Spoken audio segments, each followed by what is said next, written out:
राजा के लिए एक ताज।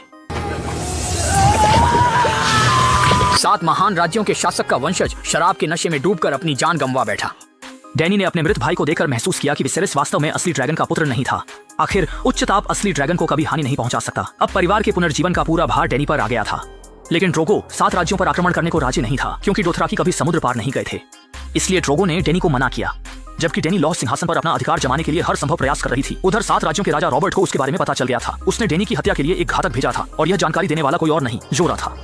दरअसल जब से पागल राजा को रॉबर्ट ने हराया था, जोरा रॉबर्ट का समर्थक बन गया था। लेकिन डैनी के साथ बिताए समय में वह इस साहसी महिला से गहराई से प्रभावित हो चुका था। एक दिन बाजार में डैनी का ध्यान एक शराब विक्रेता पर गया। जब विक्रेता ने पहचाना कि वह घुड़सवार कबीले के मुखिया की पत्नी है, तो उसने उसे मुफ्त में एक बैरल शराब दे दी।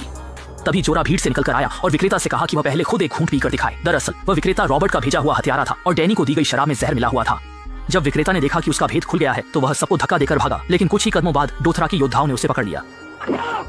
कड़ी यातना के बाद ड्रोगो ने विक्रेता से सारी जानकारी प्राप्त कर ली। अपनी गर्भवती खलीसी को देखकर ड्रोगो ने तत्काल शपथ ली कि वह अपने अजन्मे बच्चे को 7 राज्यों का लौह सिंहासन उपहार में देगा, जिससे डैनी को अपना राज्य वापस पाने की आशा जगी।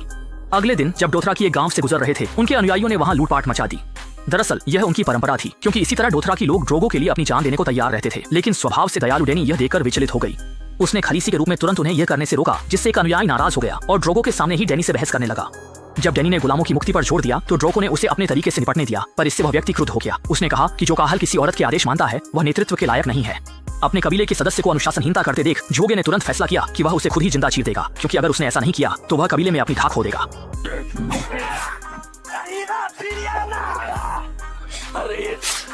यह द्वंद्व निश्चित रूप से ड्रोगो की जीत के साथ समाप्त हुआ, लेकिन उसे भी थोड़ी चोट लगी। इसी समय गुलामों के समूह से एक महिला, जो खुद को चिकित्सा कला में निपुण बताती थी, आगे आई। लेकिन कबीले के लोग उस पर बिल्कुल भरोसा नहीं करते थे, क्योंकि डोथराकी लोगों की नजर में ऐसी महिलाएं सिर्फ धोखेबाज होती हैं।